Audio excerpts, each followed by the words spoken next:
May we be diligent in our thirst for knowledge, and may we develop a plan that will advance the cause of freedom across our great state. For this we most humbly pray. Amen. Please stand with me and let's say, I pledge allegiance.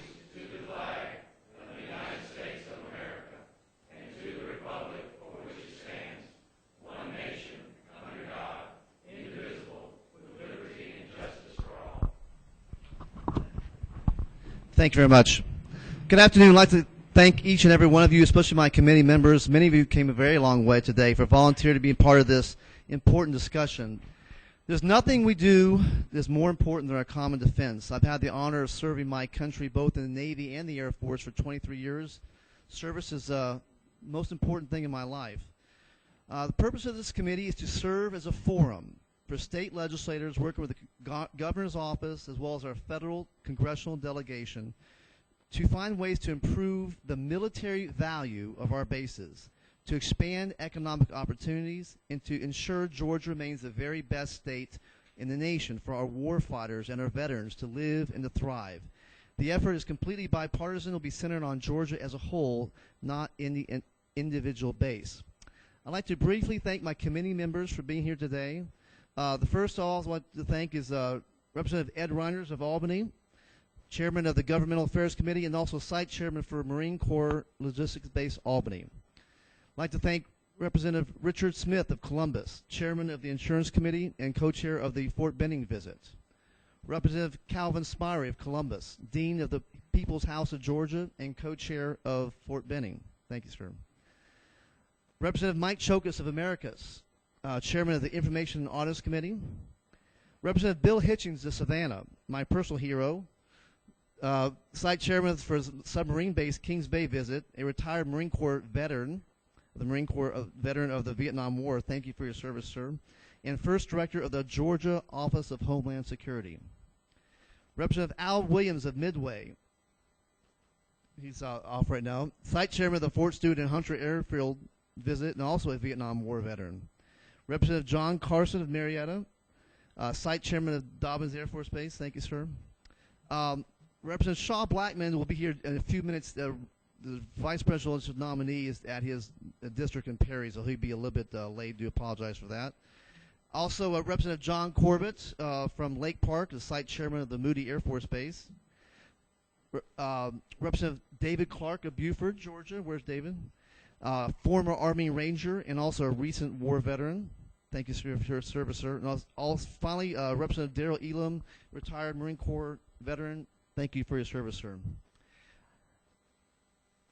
The great state of Georgia has been blessed with many pivotal military champions. The Russell Senate Office Building in Washington, D.C. is named after a Winder native who for 20 years was the second most important man in Washington.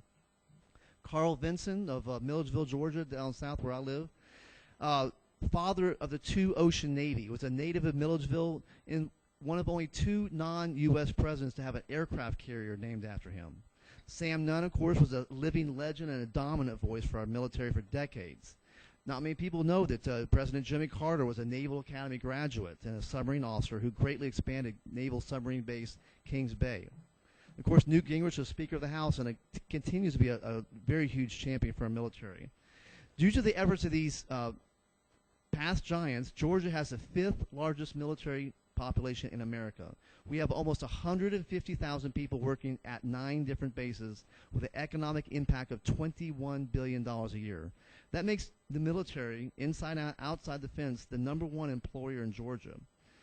But of course, with the mounting national debt and the current drawdown of our forces, the need for our military to become more efficient has become critical. That threat is especially real as $1 trillion has been given or taken away really from the military due to the Budget Control Act and sequestration. So the military is desperate to cut costs, and the only way they can do that is through consolidation, especially when they report they have 30% too much capacity. Today, we're here not to talk, but really to listen. So I'd like to turn the program over to Chairman Ed Reiners of Albany to proceed. Thank you, Mr. Chairman. I will limit my remarks to 45 minutes today because of time restraints. I just wanted to do some thank yous because we've had a lot of partners in this.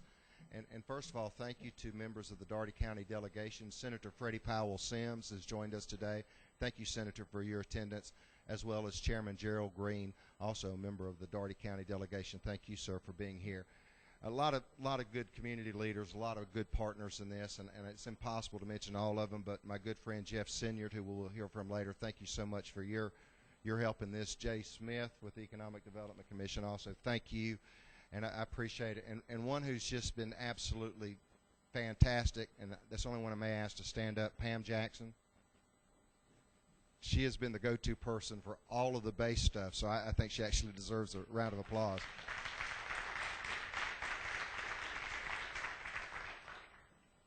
Bo Henry has been kind enough to help host the committee, and Stu Bows Incorporated, and we appreciate him as well.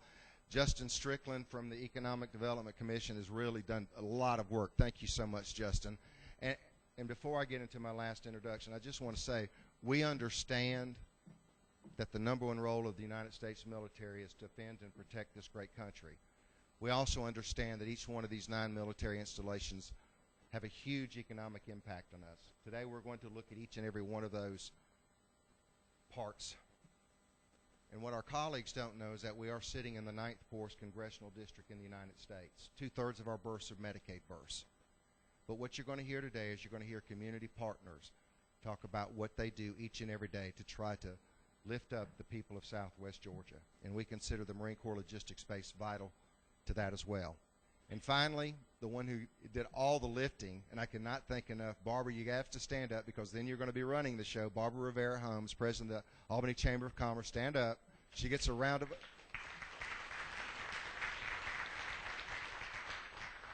And she's the one that gets to tell all the senators and the congressmen and the House members and all the presenters that their time is up. So that's never an easy task. So, yes. So thank you so much. And, Mr. Chairman, if it's okay, I'd like to turn it over to our moderator, Barbara Rivera Holmes. Thank you, Ms. Chairman. Chairman Reinders, thank you so much. I appreciate all of you being with us today. As Chairman Reinders and Belton noted, the military is critical for our nation, obviously, and we're very proud here in Albany of Marine Corps Logistics Base, Albany. We'll get to some of those things in a minute, but we do have a formal welcome for you from our mayor and from our county commission chairman. We've got Mayor Dorothy Hubbard from the city of Albany is with us. She has been serving the city of Albany since 2005 and serving as its mayor since 2012. Chairman Kohelis from the Daugherty County Commission is serving his first term as chairman and is a law partner at Watson Spence and a former chief assistant district attorney. And they have formal greetings to you from our community.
Providing over 5,000 jobs to Albany and the Southwest Georgia region.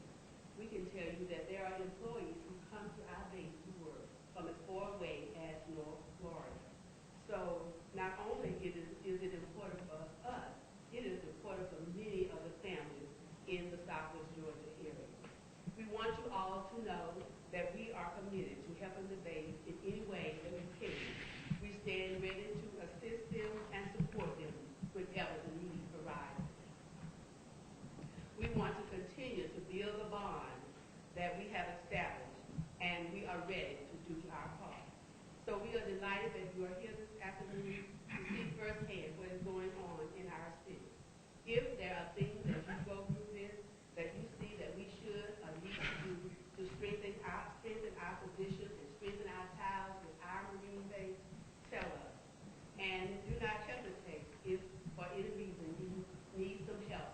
let one of us know. We welcome you all to Albany, Georgia, the Good Life City.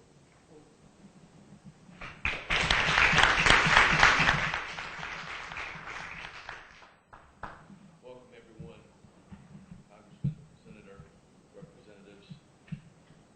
On behalf of the Daugherty County Commission, it's my pleasure and honor to welcome you here to Albany, Daugherty County. We routinely advocate for the Marine Corps Logistics Base, and our federal partners are always so gracious in listening to us each year as we go up to receive briefings from the Pentagon and then to go and advocate on behalf of this very, very important community asset. Your engagement here and in this process means a lot to us. It means a lot to this community. Partnership, as Representative Reinders, Chairman Reinders mentioned, is at the cornerstone of this unique relationship that exists between the Marine Corps Logistics Base and this community. It's been here for a long time, and partnership is key in securing its relevance and making it important and efficient for not only for our nation but for our community. This past year, significant funding was requested and received to consolidate the National Guard Armory onto the Marine Corps Logistics Base, and that couldn't have happened without the city, the county, and the state working together to pull together the funding to put the National Guard Armory, which we'll hope would be relocated onto the Marine Corps Logistics Base and hopefully increase its relevance in federal discussions and further distinguishing it as the gem that it truly is. We certainly know that it's a gem because it supplies over 4,000 jobs to this community, but also within the Department of Defense, it's a gem. It operates more efficiently than any other logistics base in the nation, and we're proud to have it here, and we're proud to have you go and understand those things. We're also proud for you to see the gas to energy project and the biomass plant that are going to go in. They're all the gas to energy project, which is a county partnership with the Marine Corps Logistics Base. It's been supplying energy out there for years from the landfill, and now the biomass plant, which will bring it to a net zero with respect to its energy needs. Those are the things that the types of partnerships that have to exist and that we're very dedicated to continuing, and we really appreciate you being here as our partners in the state in helping build those partnerships. On behalf of the Daugherty County Board of Commissioners, I welcome you to Daugherty County. And if there's anything that you need, please do not hesitate to call us. Thank you.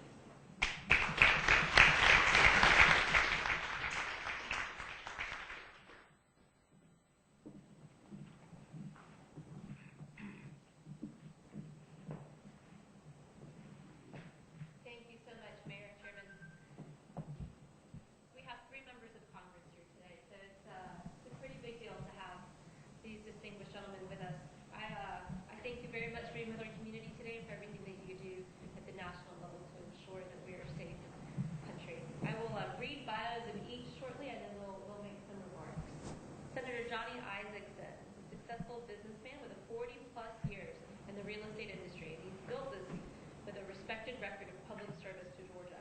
He's the first Georgian since the 1800s to have served in the State House, State Senate, U.S. House of Representatives, and the U.S. Senate. He also served as Georgia Chairman of the Georgia Board of Education. Senator Isakson is serving his 2nd term in the United States Senate and is the only Republican in the Senate chairing 2 committees, the Senate Ethics Committee and the Senate Veterans Affairs Committee.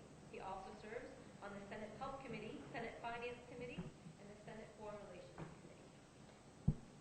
U.S. Representative Sanford Bishop. Congressman Bishop is serving his 12th term in the U.S. House of Representatives, representing Middle and Southwest Georgia's 2nd Congressional District. Congressman Bishop has served on the House Committee on Appropriations since 2003 and is the top Democrat on the Military Construction, Veterans Affairs, Related Agencies Appropriations Subcommittee. Congressman Bishop also serves as co-chair of the Congressional Military Family Caucus. Congressman Bishop served in the U.S. Army, completed basic training at Fort Benning, Georgia, and entered Advanced Reserve Training Officers, and received honorable discharge in 1971. And finally, U.S. Representative Austin Scott is in his 3rd term as the U.S. Representative for Georgia's 8th Congressional District. Prior to his election to Congress in 2010, he was a small business owner and spent 14 years in the Georgia State House, beginning with his first election at age 26. He is known as a conservative on both economic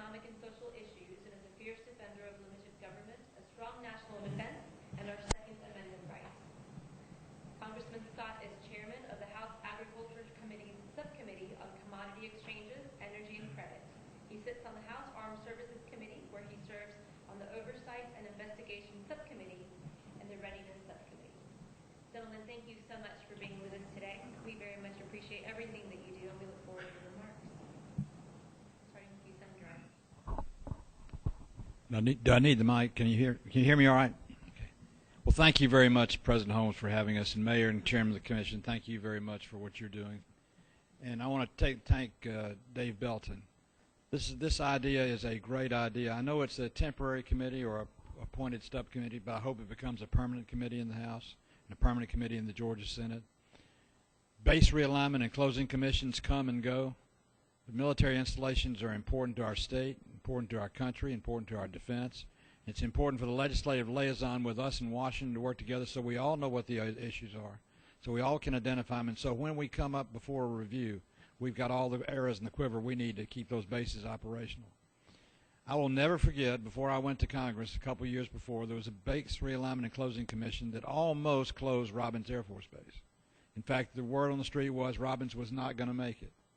General Scott, retired from who flew the hump in Burma and was an Air Force pilot for years and a great American and a great Georgian, put together something called the 21st Century Partnership in Robins Air Force Base in Houston County. You'll probably remember this, Sanford, because you and I are the two oldest guys in the room. That 21st Century Partnership, within a few months, actually put together enough of a coalition to support that base staying open, staying in Georgia. And today, like the Marine Logistics Center in Albany, it is critical to keeping our weapons systems in the Air Force flying. If we didn't have the air logistics centers that we have in the United States, principally the one at Robins and at Tinker, we would not have the military capabilities we need to around the country. But it was important that we saved it. When I later got to Congress and I was in the House of Representatives with Sanford, and Sanford will remember this a few years ago, there was a rumor that Fort Gordon might be under the gun. People in Augusta put together a local support committee for Fort Gordon and worked hard to build up trust with the base and trust with the Department of Defense and worked to make sure the military had the things it needs to have. So when the second BRAC came around and there was a potential threat, there was no threat to Fort Gordon, and now Fort Gordon is the cyber command for the United States military, which is the most particularly important part of our national defense that there is. So what you're doing in Albany today in Dougherty County, to look out for the Marine Depot, to educate those of us in public life about the assets that you have and the assets you share with the Marine Logistics Center, is absolutely critical, because when the horn sounds and when people are looking for save money and they're looking to make cuts, the most vulnerable get cut. The least vulnerable are those that have the community partnership with the military, with the Chamber of Commerce, with the communities themselves to support the base and its operation that survive. I can't tell you how many conversations over the years I had with Bodine Senyard when someone would come up down here about the logistics center.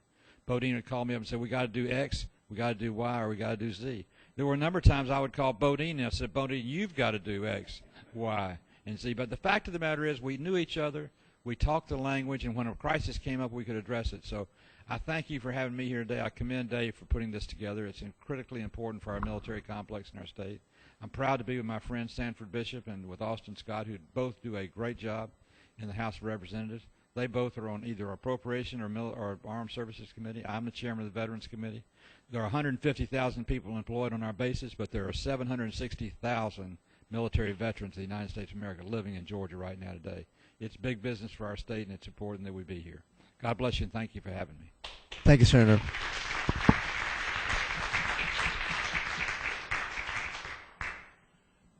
Thank you very much, and good afternoon to everyone. I'd first like to recognize Representative Dave Belton, Chairman Belton.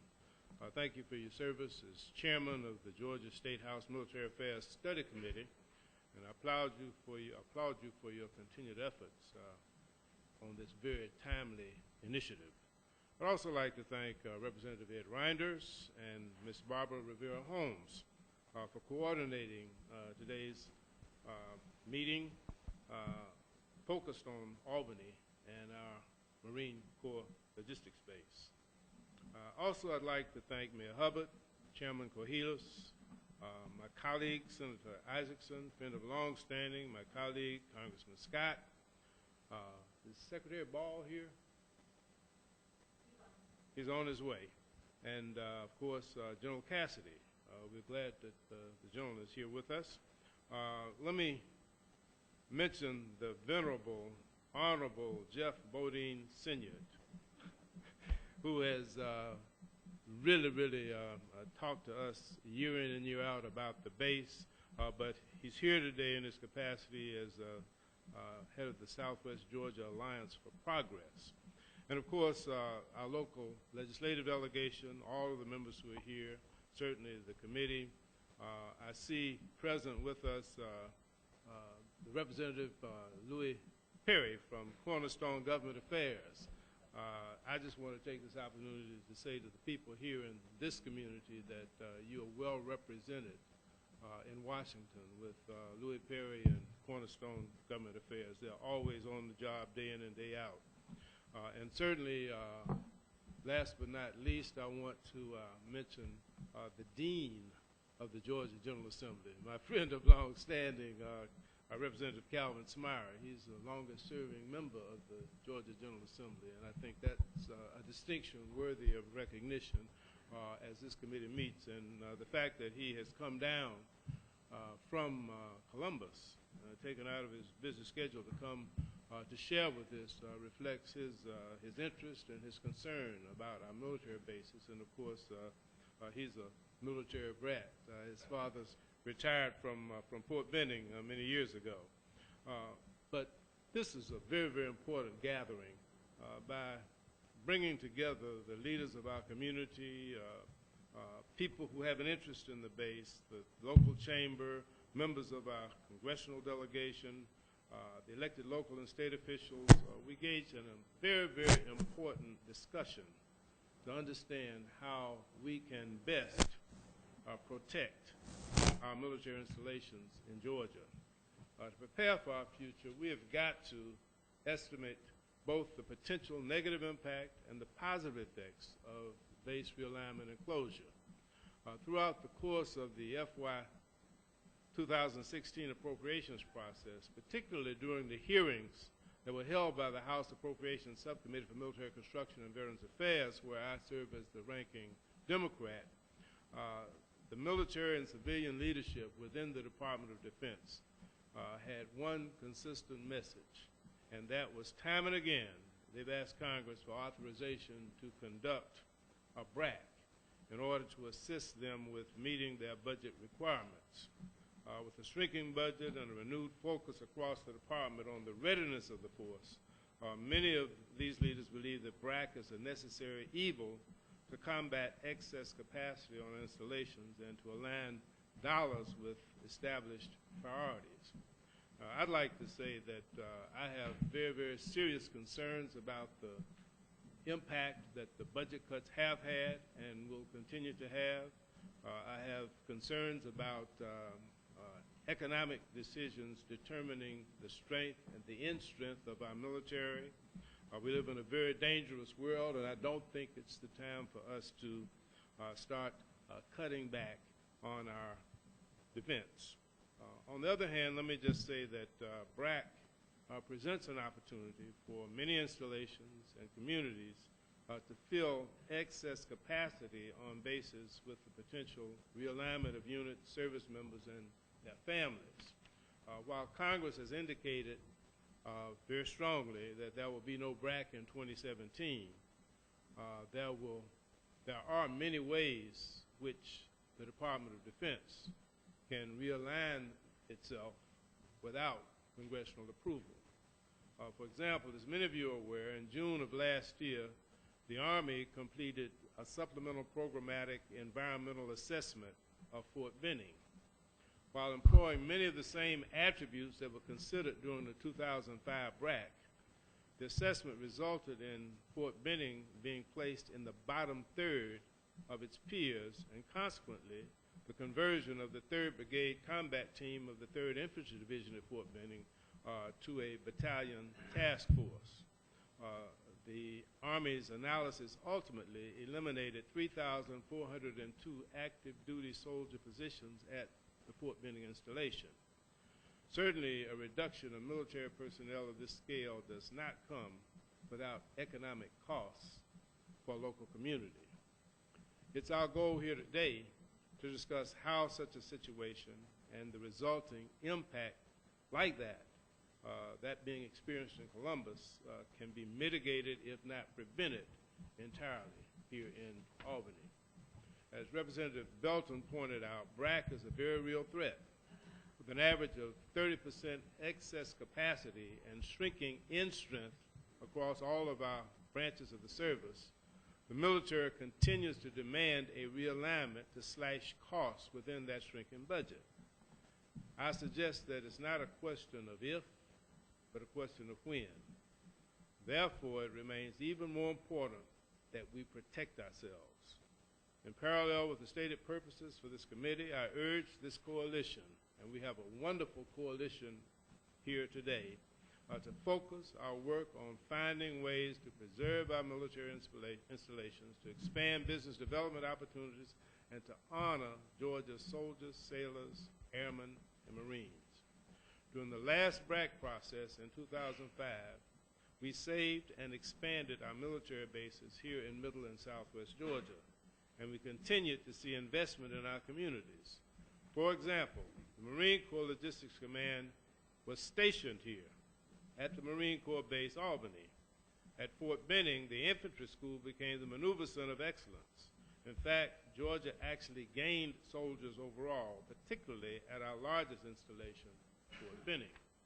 And yet, statewide, Georgia still took a big hit. We lost a third of our installations, including Fort McPherson, Fort Gillem, Naval Air Station Atlanta, and the Navy base in Athens. I think we can all agree we cannot allow Georgia to endure such a loss again, if there's anything we can do to stop it. Today, you're participating in the second of 6 meetings taking place over the next 2 months, in which we focus on protecting our bases here in Georgia. I urge each of you here today to engage in open and honest dialogue, and I ask that you approach the discussions in a holistic, bipartisan way, focused on the great state of Georgia and not just on our individual installations. Together, we have to craft a strong group of recommendations supporting all 9 of our bases to stand the test of BRAC so that our military installations and the surrounding communities have a long and a bright future, enhancing our prosperity and strengthening our national defense. What we're doing today is vitally important, and we must take it seriously and be prepared. One of the accounts that is in our subcommittee of Military Construction Veterans Affairs Subcommittee is the BRAC account. And of course, that gives me an opportunity to get on the bully pulpit and to really, really scrutinize whenever they come and they ask for BRAC. But it's also important in terms of our Armed Services Committee, our appropriations, our Defense Appropriations Subcommittee, and all of our military committees, that we really, really focus on how we can make sure that our bases are prepared, whether it's the physical needs or whether it's the mission needs, that they are prepared to be able to accommodate whatever the Department of Defense may decide that it needs in terms of its requirements. First and foremost, the Department of Defense has got to enhance, support, and protect our national defense. Economic consequences are secondary. So while we are concerned about the jobs, we are absolutely concerned about the economic impact that their decisions will make. They make their decisions first and foremost on what the military requirements and our national defense needs will be. So we want to make sure that we are positioned well enough so that whatever those needs are decided to be, that our bases will be able to accommodate them. And that's what our mission and our job is. Thank you very much.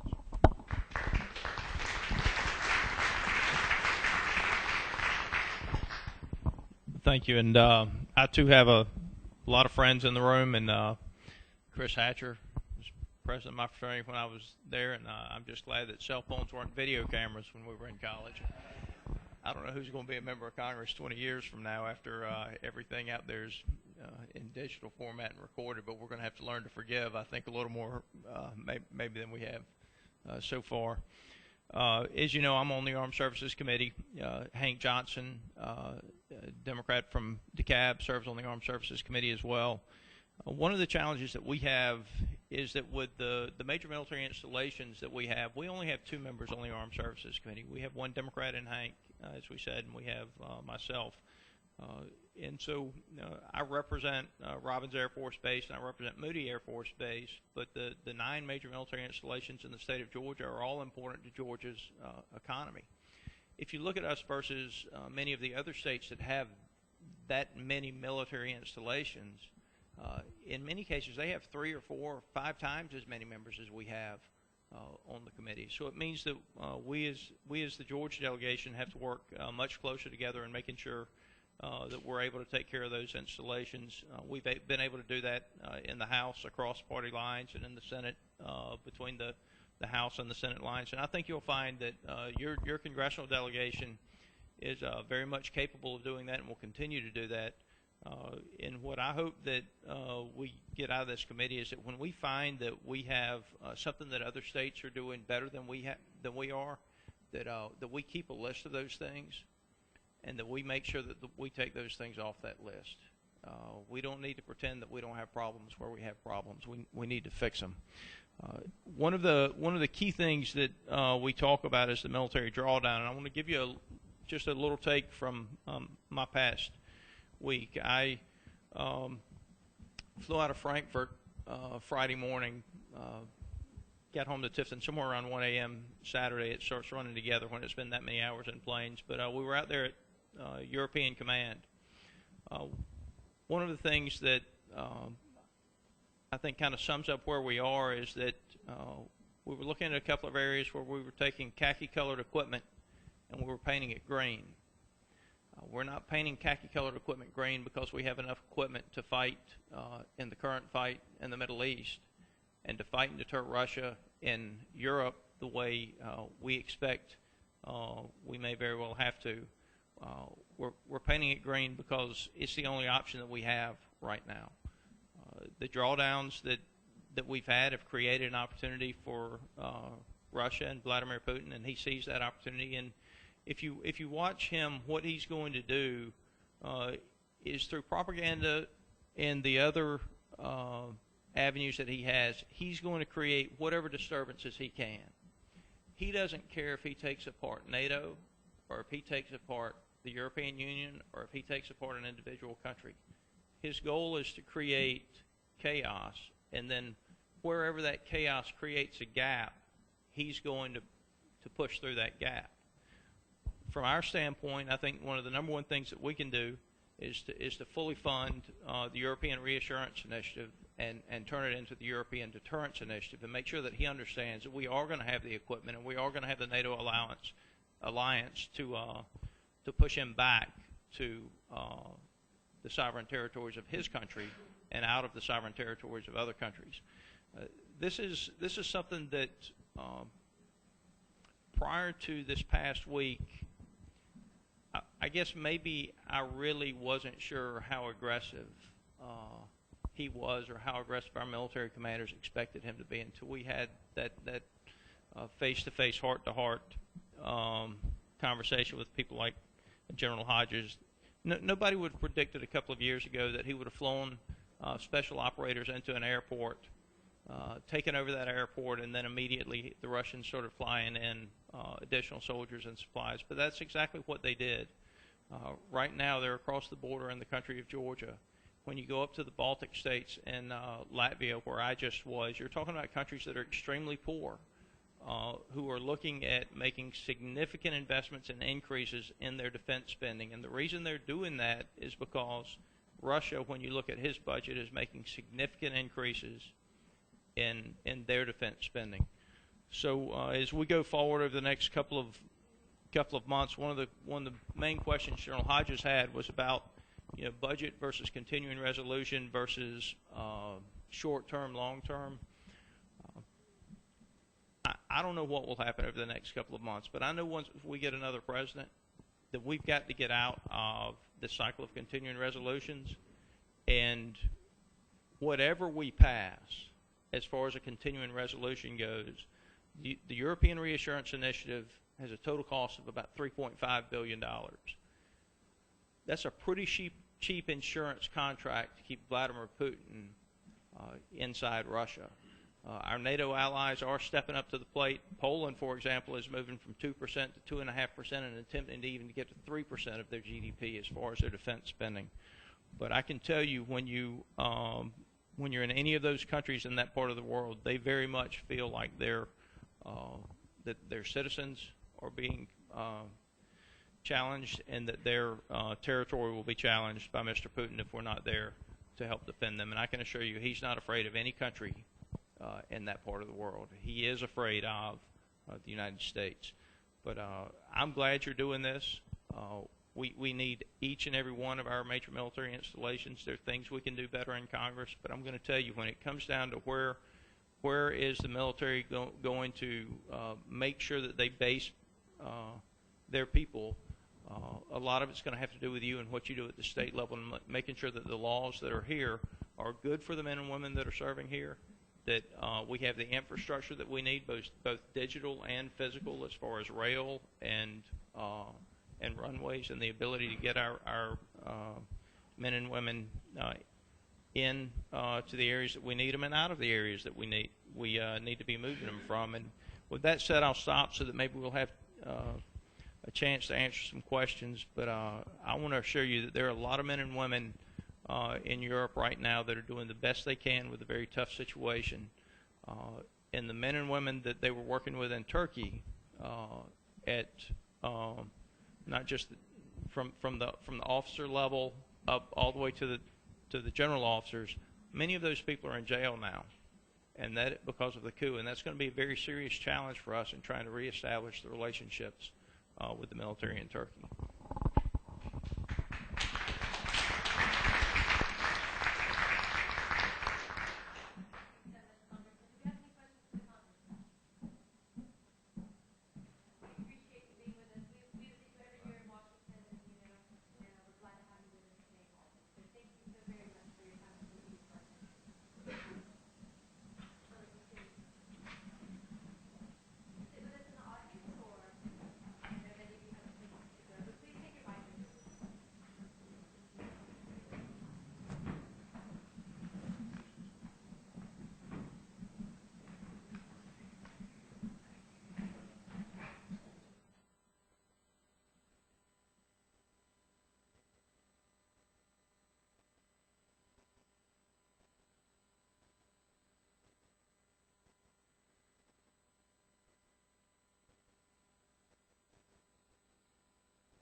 Center, Albany. It was a sister base in Barstow, California, while somewhat smaller, actually duplicated the base here in Albany. The inventory control point for all Marine Corps logistics was in Philadelphia, Pennsylvania. They performed functions such as procurement, cataloging, and finance, and the like. Fast forward to a later time, and this became the Marine Corps Logistics Base, and the Philadelphia operation was moved in its entirety to Albany. The Philadelphia installation was closed at the request of the Marine Corps. This was way before Bragg. And during my tenure as commanding general, the decision was made by Headquarters Marine Corps to stand up the Blunt Island Command near Jacksonville, Florida. To place Blunt Island and the Marine Corps Logistics Base Barstow under my command. The Brigadier General that commanded Barstow reported directly to me, as did the Colonel commanding Blunt Island. And this then became, for a short time, the Marine Corps Logistics Base in Albany. Moving along, there was a brief attempt to make this the Marine Corps Materiel Command, to bring it in line with other services material command structure. This was short-lived, as the then new commandant decided he did not want to place a 3-star general here, but to keep his 3-star logistician in Washington. And finally, the Marine Corps adopted other services models and split the base functions, sometimes referred to as housekeeping tasks, from operational functions. This move was effected at all Marine Corps bases. And the base here, once again, became Marine Corps Logistics Base Albany, with the Marine Corps Logistics Command as the major tenant. You will hear more a little later from General Crenshaw. He commands the Marine Corps Logistics Command, the Blunt Island Command, the Depot Maintenance Commands, both here and in Barstow, California. And his missions include all aspects of logistics and supply chain management, along with all depot level maintenance of equipment and all strategic pre-positioning for the entire Marine Corps. He has personnel deployed to various bases throughout the Corps, including combat zones. At this point, I want to comment further regarding strategic pre-positioning, for it seems to be a little known with critical national, and I repeat, national assets. Operating out of Blunt Island, Florida, 3 maritime ship squadrons are deployed in classified locations around the world, packed to the gills with supplies and equipment, and ready to marry up with deploying combat forces. These squadrons rotate periodically back to Blunt Island for refurbishment of supplies and reset of equipment. These functions are performed largely by the Depot Maintenance Command and Logistics Command entities here in Albany. The cycle seldom, if ever, stops. I give you this overview of how the base has evolved over time in order that you better appreciate that this base has grown substantially in missions and functions and is absolutely critical to the United States Marine Corps operation in every climate and place where the Marine forces serve. I can tell you that every commandant I have known has insisted that he have his own logistics organization.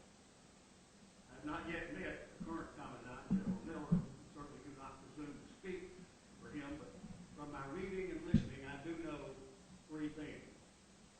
He is primarily a warfighter, he is very innovative, and he loves his logisticians. And so do we. Having said that, our need for highly educated military and civilian personnel to deal with supporting high-tech warfare has never been greater. And this is an area in which you may be able to be of assistance to us. BRAC first descended on us in 1991, just after I retired.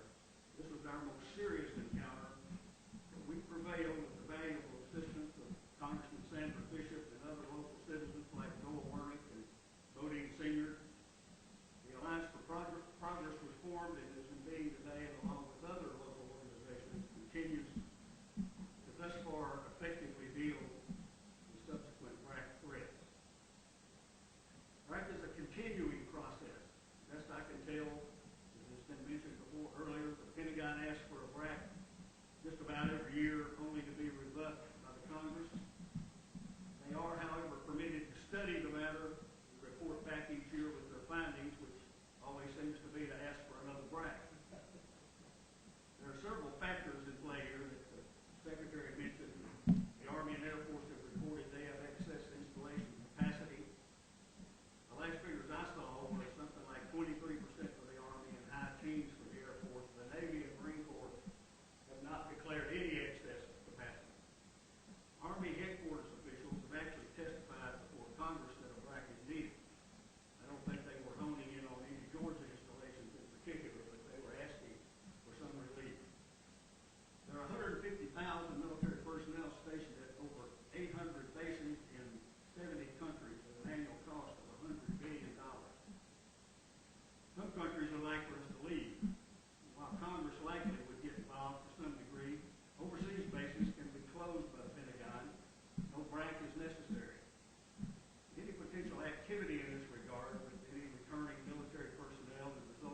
cost savings could influence future initiation of BRAC. People are more concerned the actual BRAC is a matter of sequestration, which has been touched on earlier. The failure to date for the next fiscal year Defense Authorization Act to pass the Congress does not appear at this point that that bill will be enacted by the end of the fiscal year, which is September the 30th. This uncertainty in the funding process will result in what has been referred to as death by 1,000 cuts, and also as a stealth BRAC. Congressman Bishop mentioned the functions and missions can be cut without a BRAC, and the economic and readiness impact could be significant. Say that we live in uncertain times has never been more true, and I feel good about our base. As I said earlier, the critical tasks performed here are vital and unique to the success of the world's finest military force, and that, of course, is the United States Marine Corps. There are other good news stories that you will hear shortly, but my point remains that what goes on here in Albany is a major factor in keeping our defense at a level which in these troubling times is essential to our national well-being and safety. Finally, while we must remain vigilant, I also feel good about our Georgia base. I have served on the Governor's Military Affairs Coordinating Committee. Some years ago, chaired the Military Affairs Committee formed by Senator Paul Coverdale. Consequently, I've visited all of Georgia's military bases on numerous occasions. Might add that I served with Bodine Singer and with Sheila McNeil, who's visiting us from St. Mary's today. Nice to have you with us, Sheila. And I can assure you that no Georgians are more committed to preserving the military posture of our state than those two people. Our bases are strong, but we can't fall asleep at the switch. There's always things we can do to enhance our position. And I am pleased to see that the Georgia legislature formed this committee with a view for exploring what role you can play in keeping us even stronger and, more important, more competitive. That's a word that's not used a lot, but that's what this is about. We have to remain competitive. Someone told me the other day that they heard somebody say the time to prepare for a tornado is not when it's in your front yard. Working together, we're not going to let BRAC sneak up on us. And I thank you for coming and visiting us in Albany. How do we remain Thank you, Secretary Paul. Thank you, General Cassidy. Do we have any questions before? Representative Williams says.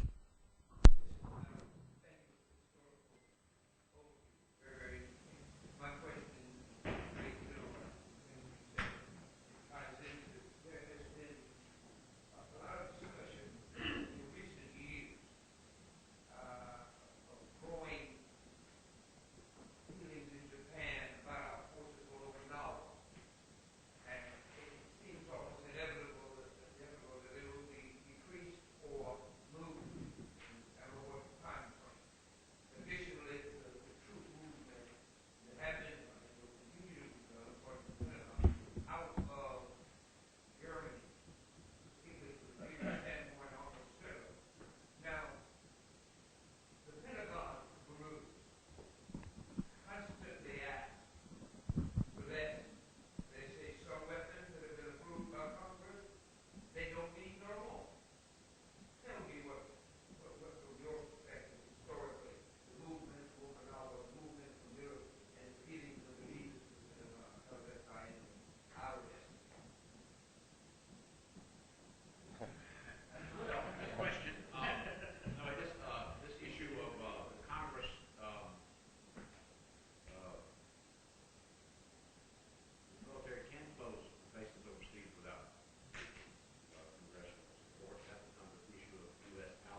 Secretary Ball.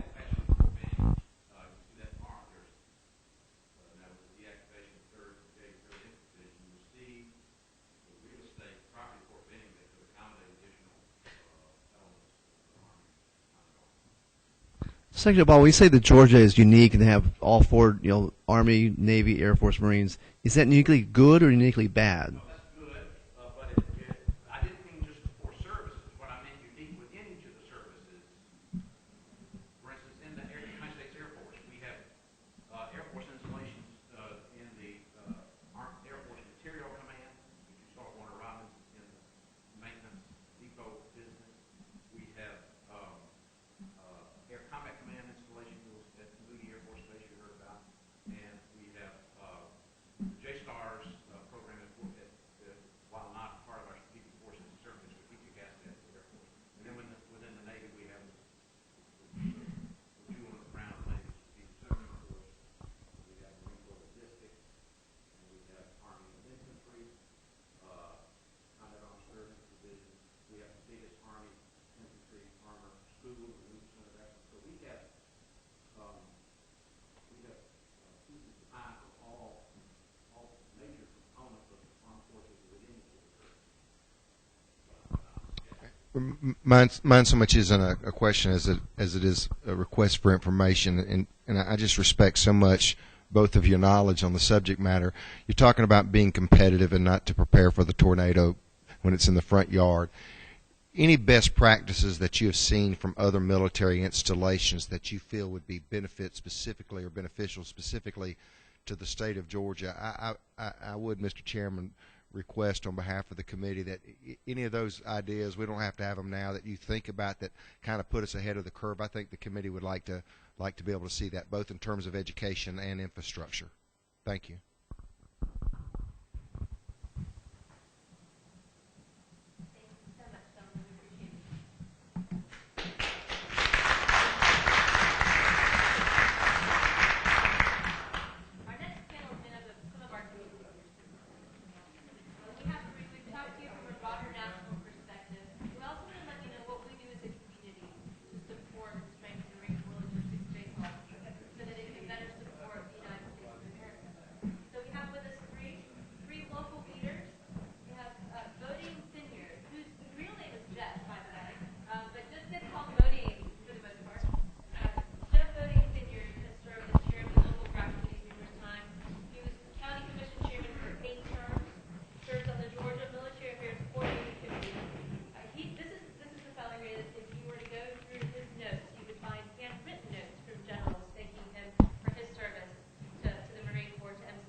I'd like to say hello to everybody. Appreciate y'all being here. Chairman Belton, Governor, and Speaker, putting you guys together to really go across the state and hear what these bases are about. And what I'm going to try to do in the next few minutes is give you all meat, no taters. Is that fair enough? All right. As I guess most all of you have heard, this base was established in 1952. For more than 60 years now, our basic community have looked for ways to strengthen our relationship and to forge ahead while we all deal with these incredible changes in both world affairs and overall preparation for the warfighter.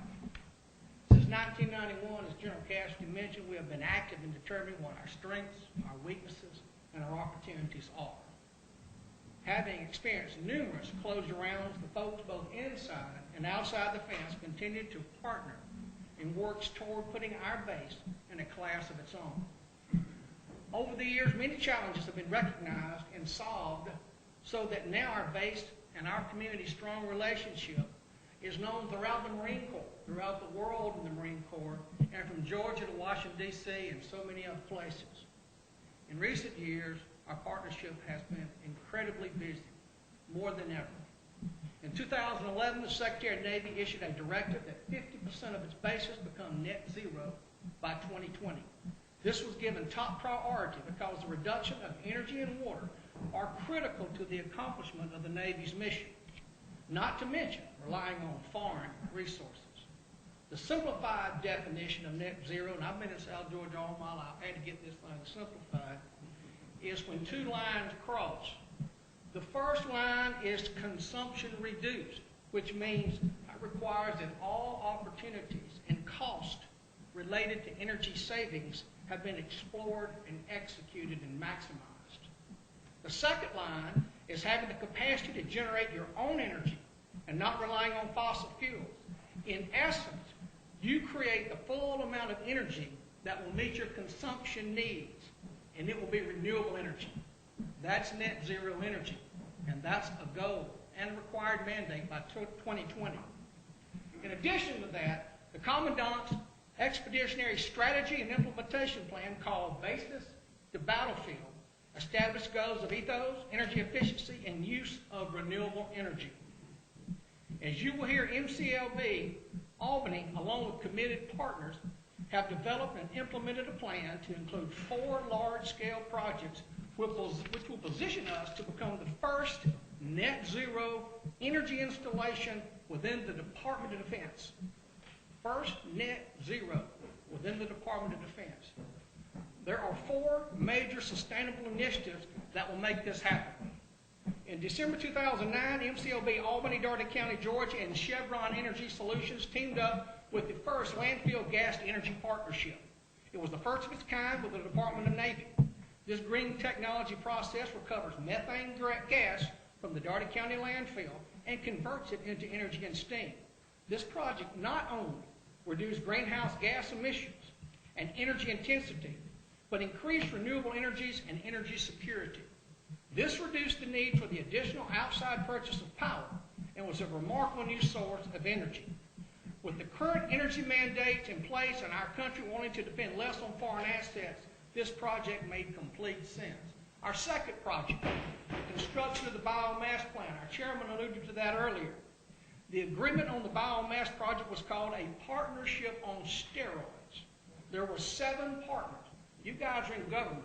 Y'all deal with a sack full of folks every day at the Capitol, and it ain't always easy. Front rooms, back rooms, in between, closets, you name it, y'all are there. There were 7 partners: Georgia Power, Georgia Public Service Commission, Procter & Gamble, Sterling Energy, Constellation Energy, the federal government, Albany, and Dougherty County. All those had to come together to create an agreement and a deal to build the largest biomass plant in the state of Georgia and the 10th largest in the United States of America. If one partner had bought, this dog wouldn't have hunted. The end result of all this is when the biomass goes into production, Constellation Energy, who actually owned the plant originally, will sell power to Georgia Power. And in addition, they will sell steam to Procter & Gamble and the Marine base. This project will strengthen and enhance P&G, one of our strongest employers, so it was a twofer for us, and will simultaneously have the capacity for MCA Albany to also purchase the needed amounts of steam to convert to energy. As discussed earlier, the gas to energy project will soon meet about, didn't say this earlier, 40% of the energy demand on the base. In other words, we are in the middle of our second generator with our gas to energy project, which provides 40% of the electricity on that base. The biomass project will be the final catalyst in getting Marine Corps Logistics Base to 100% net zero by 2018, 2 years almost prior to the mandate by the Secretary of the Navy. We're expecting the biomass plant to be operational by spring of 2018. This was updated yesterday. With the landfill gas to energy, the biomass opportunity, Marine Corps Logistics Base will be able to completely go off the grid, thus being energy self-sufficient. Our third initiative in this successful plan is called the Borehole Thermal Energy Storage System. I see some folks in here in the heat and air business, they may know a little bit about this. This system creates a state-of-the-art ground source heat pump system for heating and cooling, and is currently heating and cooling some of the base's administrative buildings, along with advanced electric, water, and gas meters across the base in 250 locations. This $5 million project was one of a kind, and is another energy positive towards moving our base forward, and meeting our mandates, and meeting our goals, and then I'll tie all this together. The fourth initiative is the Solar Array Project located on the Marine Corps Logistics Base. The Solar Array Project just broke ground April 28th of this year. It is a partnership between the United States Department of Navy, the Marine Corps Logistics Base, and Georgia Power. It is expected to be one of the largest solar facilities in the state, with production capacity up to 44 megawatts of direct current power and 31 megawatts of alternating current. This project will cover 150 acres of land with 138,000 solar panels that can power the equivalent of 5,000 homes. Georgia Power will build it, own it, operate it, and maintain the panels, which will generate electricity for the grid. We're expecting the project to be online by spring of 2017. This project will be huge. Why? Because it provides a direct hookup in its construction to the Marine Corps Logistics Base. So should there be a crisis and the Marine loses its full access to the grid, just like we see in the movies, we'll have solar power that will completely power our base. So in times of a crisis, we have a situation that's second to none. And we'll be one of the first bases in the world, the first base to have this capacity based on everything we know. Again, this is another important cog in the challenge and opportunity to enhance our efficiencies and goals and ultimately strengthening the warfighter. This base has received 7 energy awards. The Secretary of Navy has recognized this base as the best in its category for its leadership of the Department of Navy, and I can go on and on and on about the awards this base has received. You guys, y'all get the gist of this. You're all highly intelligent people, you wouldn't be here. We've earned EPA Energy Star Combined Heat Pioneer Awards. You name it, we've done something that's really got a lot of attention at the Pentagon. We go get the Pentagon every year. We've been going to the Pentagon since 1993. And we meet with our folks up there, Marines, 1, 2, 3 stars, Commandant, etc., our incredible representatives. And every year we focus on where we're at, where we are, where we're going, where we've been, and what we need to do in the future. There are a lot of people, partnerships that continue to work tirelessly in keeping MCLB Albany on track to become the first net zero energy installation within the Department of Defense. Again, removing it completely from the grid. We have one last initiative I'd like to mention that's outside of energy. And you guys in this room are very important in this. The governor and the House of Representatives and the state of Georgia were all over this and made it happen. A mission that we've been trying to achieve since 2006 was getting the Georgia Guard on our base. In 2006, it was a $46 million project that ultimately, Mike, would put all of the South Georgia Guards on one installation. Ultimately saving money.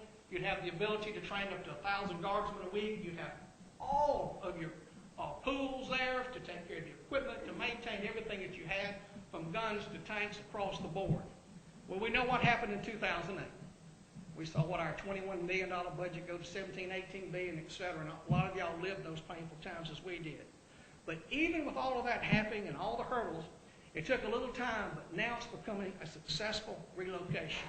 As we meet today, and you will see it today when you go to the base, construction is taking place at Marine Corps Logistics Base so that the relocation of the Albany Guard, Fox Company 148 Support Brigade, along with their field maintenance and motor pool facilities, will be completed and occupied before year end. At a minimum, the relocation of the Albany unit to Marine Corps Logistics Base will strengthen, enhance, and build momentum for future opportunities and growth. Additional tenants on base absolutely strengthen the Marine Corps Logistics Base and the Guard. Mr. Secretary, we've talked about numerous times, and we'll allude to some of our conversations right now. This request and proposal is not driven by the prospect of a base realignment and closure commission, but by the overall strategic look at the various missions that are supported on Georgia's installations. It makes eminent sense for us to strengthen the foundation of our bases, whether they're involved in training, operations, or maintenance, by combining or co-locating certain activities where it is clearly a positive fit. This meshes with the guidance that each of the services have given over the years to their base commanders and major commands, and it is consistent with the integration of our active reserve and National Guard units to take advantage of such opportunities as they present themselves. Among the advantages, again, are enhanced security.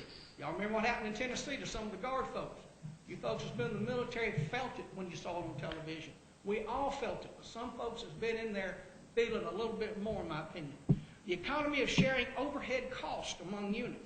And in this case, the opportunities for our Marine Guardsmen and civilian employees to benefit from being on board the same installation and inside the same fence. Our Guard people are awesome. In 2016, funds at the state and local levels were allocated for making this happen. Governor Deal and the House and Senate approved $1.1 million. Our city and county put up $400,000, which brings me to a point, we don't ever ask y'all for something unless we do a heap before we talk to y'all. If we ain't got skin in the game, we ain't gonna bug y'all. If we ain't already running the lap, we ain't gonna get you on that last leg. I promise you that. That's a big deal in Albany, Georgia. And it is Albany, Georgia. Providing that safe location inside that fence and having the collaboration between these very two important organizations for our defense is critically important. Now, we all know that jobs are important. They're critical. Economics is the primary reason probably that most of us are driven to be here.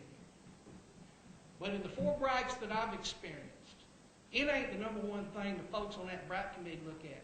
We was at the Fox Theater back in the day. We were there when the base of Warner Robins were, boy, everybody just had a mess that day. It was tough. Nobody knew what to expect. The questions were tough. The times were tough. But at the end of the day, it was about your efficiencies. It was about what role your military plays in national security and how competitive you can be in that arena. The jobs, the economics, to me, that is most important. But sometimes when you're being looked at on a daily basis, I look at what the Secretary said earlier. RAC may be 19, but they're closing missions and closing stuff up every day somewhere. They're looking for ways to bring things down and to make them more efficient and to take advantage of the assets that they have in the best way they can. So what we're trying to talk about today is we're very, very aggressive in trying to give them every reason to see how we're efficient, to help them understand what our military does, our base does to enhance our Marines worldwide, and why that's so important in protecting our country and our national defense. We look at the small picture, the middle picture, and the big picture. A lot of y'all probably don't know, but the Marine Corps only gets 6% of the national defense budget. 6%. We already lean and mean. One of the gentlemen said, I think General Cassidy said, we don't have any room to run nobody off. We already lean. And I'm not saying anybody else does either. But the Marine Corps has a special way of going about doing their business. Y'all, thank y'all for sitting here. I took a little longer than I planned. Y'all are our strategic partners. I mean that from the bottom of my heart. We're strategic partners. And whether we're looking at a quality of life issue, we're looking at a transportation need, infrastructural need, or just helping us locate a new mission like you're going to see today that y'all help make happen. Our hope and prayer is when y'all get in y'all cars and trucks and go to the next base, and you think about Albany, you're going to say, those folks are working their tails off. They got it going on, and those kind of folks we want to help because they got skin in the game.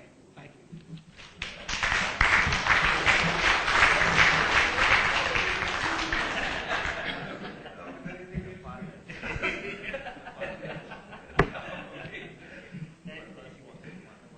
I feel like saying, can I have amen?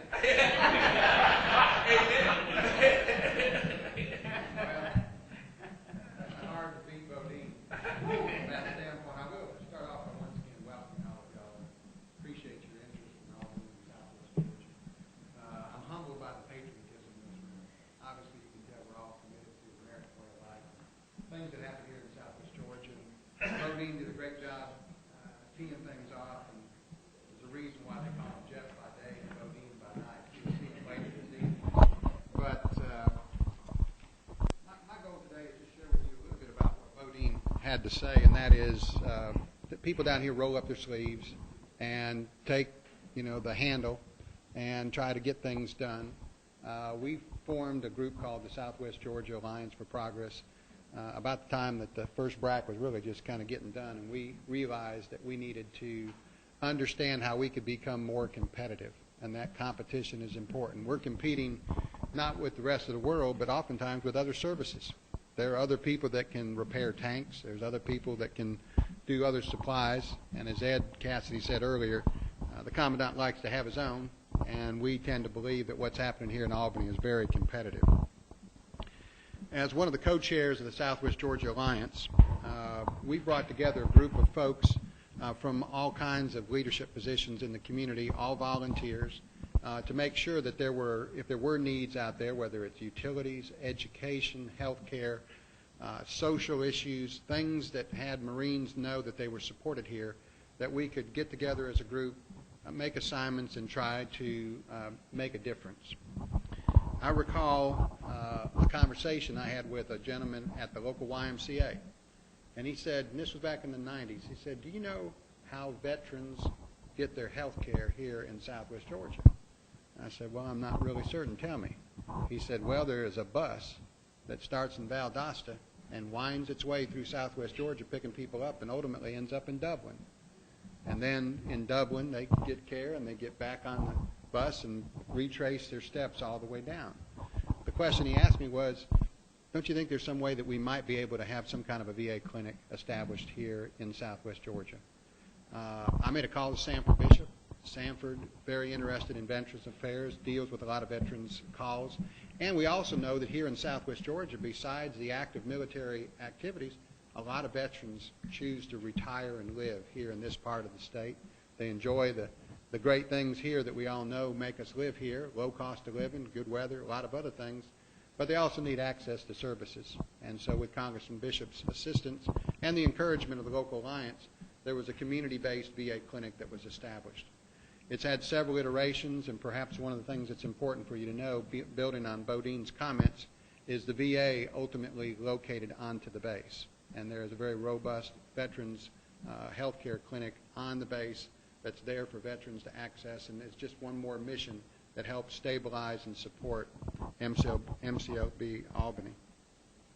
Another thing that's important, you may not think about it because it's not necessarily a facility or bricks and mortar, but it is important to support the entire component of not just uniformed Marines, but also civilian Marines and retirees. Not all healthcare providers accept TRICARE. TRICARE is an important part of the military because it provides health care to dependents. And one of the things that we've done is to make sure that if there are deficiencies, that we find a way to plug those gaps and make sure that TRICARE is being accepted by local providers and local health care services.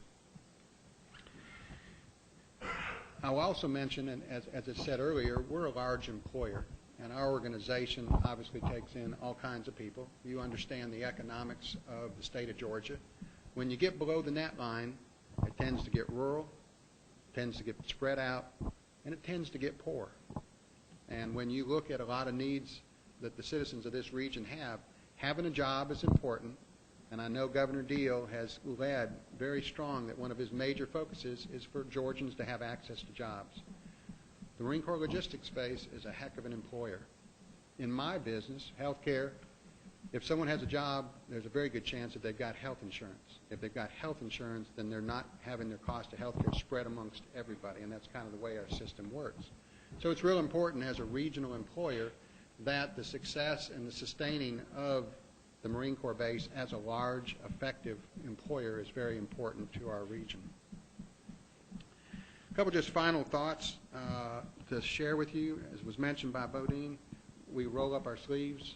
We're not looking for handouts, we're looking for helping hands. And over again, we've met the state of Georgia more than halfway to say if you invest in us, we can invest back and make things happen down here. So with that, I'll thank you, but tell you also that Marines, many of them choose to retire in this area. They like this corner of the state. I was fortunate that Ed Cassidy chose to stay and retire here.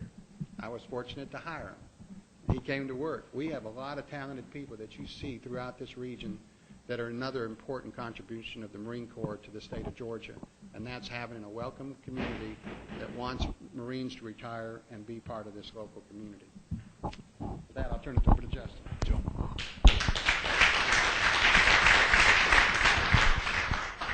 My daughters have started watching a show called Beat Bugs, and it's a cartoon about bugs, and it's based on Beatles music. The opening theme song is "All You Need Is Love," and the second line is "There's nothing you can sing that can't be sung." So that's kind of how I feel. I'm the last person here today, so I'm trying to sing a song that everybody else has sung, and you can tell we all sing it together. It's something that I learned quickly when working at the Economic Development Commission, that we all sing the same song about the Marine Corps Logistics Base in Albany and the impact it has on us, and the importance of LOGCOM and having a 2-star general here in Albany, something we don't take for granted. So the base by the numbers quickly: 64 years of integrated logistics support for the Marine warfighter, a 3,600-acre safe haven, $1.5 billion of annual economic impact to Southwest Georgia, 4,500 military, civilian, and contract personnel who work on board MCLB Albany every day, $450 million in annual payroll, $60 million in construction annually, $950 million of materials, supplies, and services, and $41 million in miscellaneous impact, $32 million of which is in health care. Our community supports MCLB Albany in many ways, one of which is our annual DC fly-in. For me, as a young economic development guy, walking into a reception at Louis Perry's office, and there's 2 senators, 3 representatives, and a couple of generals is very intimidating. But it shows the level of support that this community has and the seriousness that we place in the impact of MCLB Albany. Our military affairs, which is led by Leland Burkhart, who's here today, hosts an annual Christmas party at the base every year, Toys for Tots Drive, and we have the Salty Sandbagger that you heard referred to earlier. This is a Chamber versus Marine Corps golf tournament, and it's pretty damn serious. So serious that the general built a table in his office when they finally won the trophy back this year. He'll talk about it today. We do a Marine and NCO of the quarter and the year through the Chamber of Commerce. Our workforce partnerships are unparalleled here in Albany. Albany Technical College has built a logistics education center and specialize in training the logistics community for the base. Albany State University has a Center of Advanced Logistics Management, offering a Bachelor's of Science and an MBA in Supply Chain and Logistics Management. Again, unparalleled community support. And it's showcased by some of the awards that the base has won. In 2015, last year, OSHA named MCLB Albany a Voluntary Protection Program Star Site Award winner, and that's for them going through a 5-year process, which results in about $5 million in cost avoidance because they're a safe place to work every year. It's a great national program, and they fly that flag on top of HQ, MCLB Albany. The base here also serves as a FEMA staging area. So when there's a hurricane or natural disaster, this base is able to support other commands coming on board and us staging soldiers.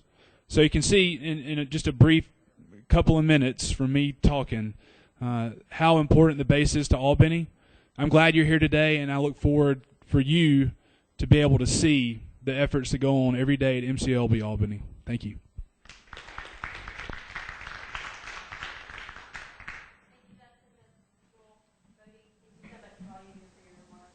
We appreciate all of you being with us today. I know that we heard a lot of...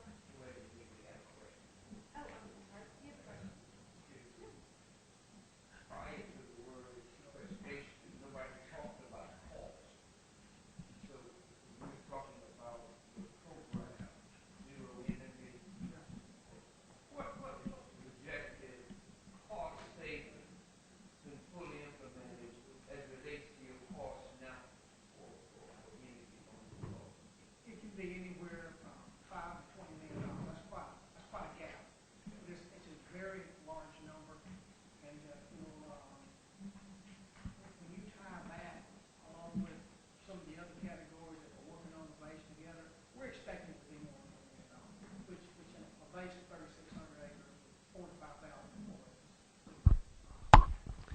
And that's a big deal because the military, I know, looks at these things. It's part of the BRAC package as well. They want to know what kind of costs and also what kind of energy, and this net zero thing is something that they're very concerned with. So thank you for that effort. Any other questions from the members?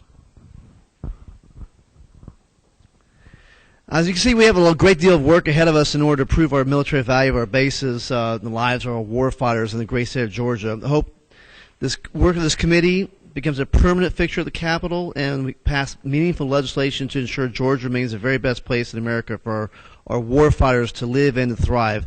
I'd like to thank all the people who've been here today, especially Representative Winfred Duke, Representative Green, Gerald Green, thank you for coming, sir. Senator Freddie Powell Sims, thank you so much for coming, ma'am. And especially Chairman Randers, I really appreciate your time, sir. You've done a great job with setting this up, and of course the Chamber of Commerce as well.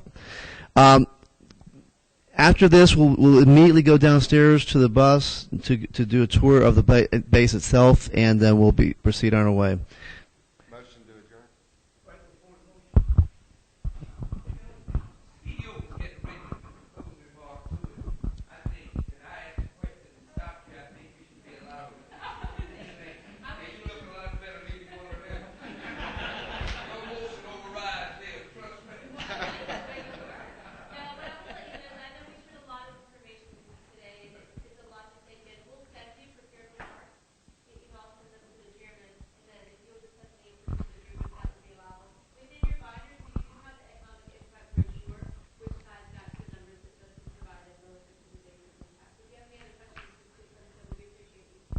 Dean Schmeier.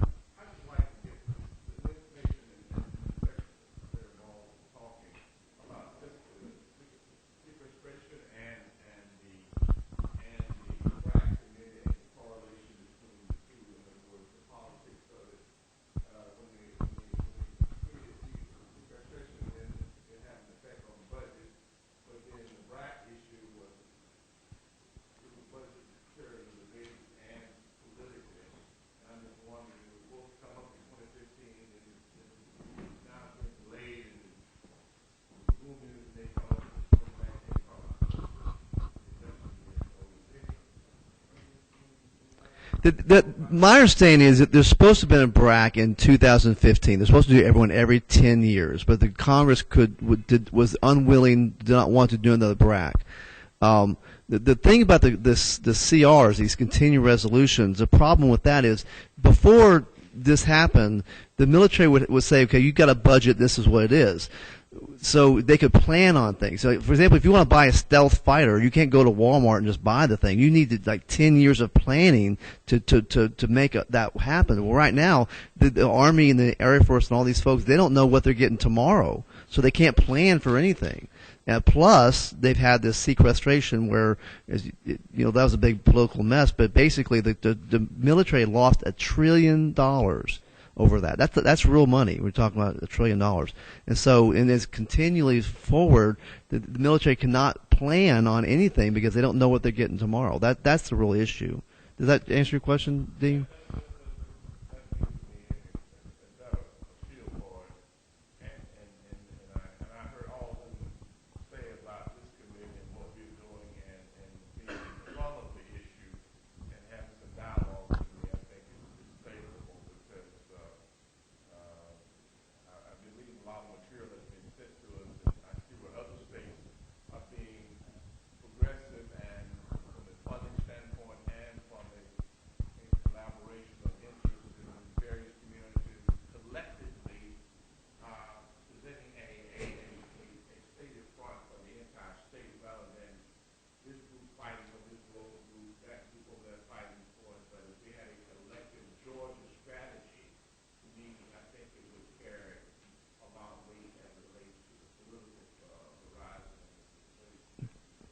Thank you, Representative Smart. I totally agree.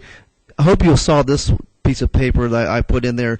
I put together, a lot of states are putting a lot of money. We actually put together, in the last year, Georgia's put $11 million into infrastructure.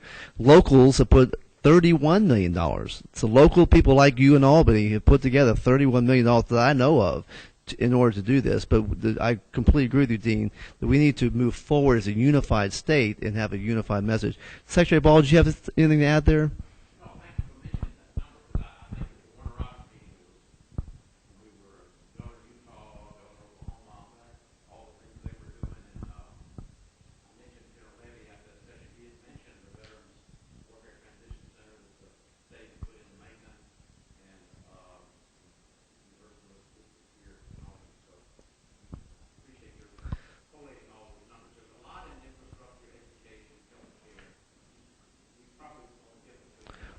What I've got together, Secretary, is this last year, Georgia's received $220 million from the feds. We have put Georgia $11 million, and the locals like y'all, like Albany or Warner Robins, have put $31 million into this sort of thing just this year. So it's not like we're doing nothing. Yes, sir.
Thank you, Mr. Representative Williams. Entertain a motion to conclude the meeting.